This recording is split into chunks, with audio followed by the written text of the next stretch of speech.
Nagbabalik po ang umagang kay ganda. Oras po natin, mga kabayan kong Filipino-Chinese. Kitnyam, Chakdi, 7:12 ng umaga. Bawat anggulo bubusisin, lahat ng panig bubusisain.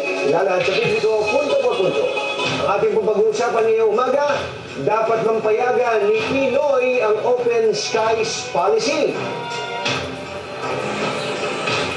Pinag-aaralan ng gobyerno ang pagpapatupad ng Open Skies Policy sa bansa. Mas mapapabilis raw ang pagpapatupad nito kung hindi mareresolba ang aberya sa Philippine Airlines. Ibig sabihin, mabibigyan ng unlimited access ang mga banyagang airlines sa mga paliparan sa bansa dahil ang Diosdado Macapagal International Airport sa Clark, Pampanga. Sabi ni Pangulong Noynoy Aquino, gaya sa Indonesia, lumobo ang bilang ng mga turista nito nang magsimulang ipatupad ang Open Skies Policy. Dapat na bang payagan ni Pinoy ang Open Skies Policy?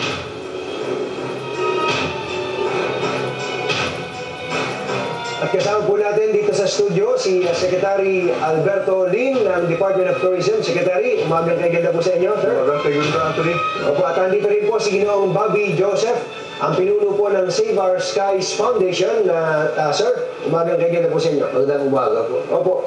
Secretary, para po mas klaro, no? May statement na pong binitawan ng Pangulong Noynoy kahapon, pero gusto po namin marinig sa inyo, nasang estado na po ito pong polisiya o yung direction po ng ating pamahalaan para po sa Open Skies Policy.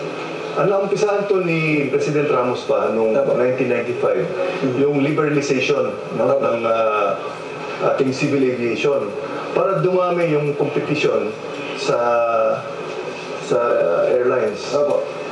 Anong nangyari noon nung naging patakaran ng gobyerno yon, nagkaroon ng mga bagong airlines gaya ng Cebu Pacific, Air Philippines, Sea Air, at bumaba ang presyo. Kaya mas maraming ngayong gumagamit ng aeroplano kaysa sa bus o sa vapor dahil mababa ngayon ang presyo. Yun ang kagandahan ng Open Skies. Dahil mas maraming turistang pwedeng pumasok sa atin kung may kompetisyon. Pero ito po bang gagawin ng Pangulong Noynoy Aquino na magdedeklara po ng Open Skies Policy? Sapat na po ba dyan ng isang administrative o executive order? Hindi na po ba kailangan dumaan sa legislation niya? Hindi na. Actually, yung EO 219 ni Ramos ay nagbukas na eh. No? Kasi executive agreements lang itong mga air services agreements. Opo, pero yung binanggit po kanina, puro local airline companies po. Ano po ba ang bago doon po sa Open Skies Policy sa ilalim po ng administrasyong Aquino? Actually, implementation na lang yun eh.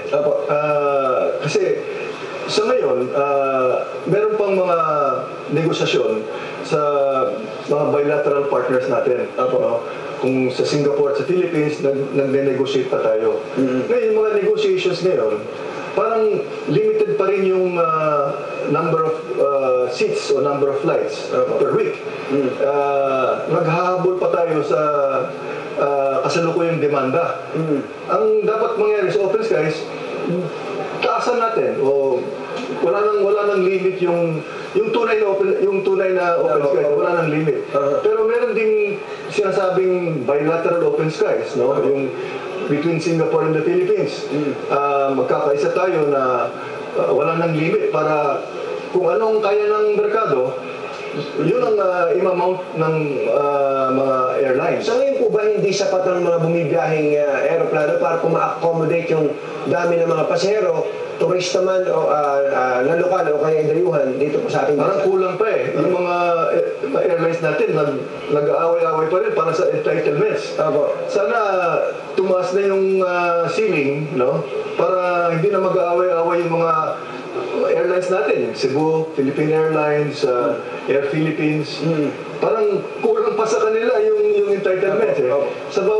Subalit yung kabila naman, Singapore, gusto na lang taasan yung ceiling para mas maraming flights ang pwede